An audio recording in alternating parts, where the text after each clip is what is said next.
Clairement, pour moi, Pires, il est dans le bon. Il est dans le bon. Quand tu regardes la liste des ballons d'or d'aujourd'hui, c'est pas la même que celle d'il y a 20 ans, où là, le top 10, t'avais 10 noms. Potentiel ballon d'or. 10 légendes, en vrai. 10 légendes, des mecs avec du caractère, des mecs avec du charisme, qui ne sont plus là par les temps qui courent, de un.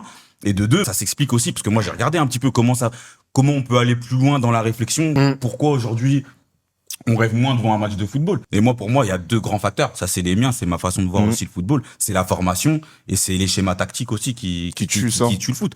La formation, pourquoi? Parce qu'on sait tous maintenant que dans les centres de formation, t'es défenseur, faut être grand, baraqué, courir vite, etc. Ça, c'est en France, ça. En France. En Europe, dans les autres pays, en Angleterre, en Espagne, ça se voit beaucoup moins. Ça se généralise quand même pas mal, je trouve. Tu vois, aujourd'hui, un Cannavaro, c'est pas sûr qu'il aurait eu le ballon d'or. Cannavaro, il faisait 1m75 pour rappeler. Son ballon d'or est quand même polémique. Non, mais polémique. J'ai pas envie de revenir dessus. Ah non, t'as dit Cannavaro, non, pas. Non, mais c'est Cannavaro. Tu vois ce que je veux dire? Dans l'idée, deuxième, troisième, mais il aurait pas été là. Parce que, il aurait pas répondu à certains critères. Même un Puyol, hein. Même un Puyol, exactement.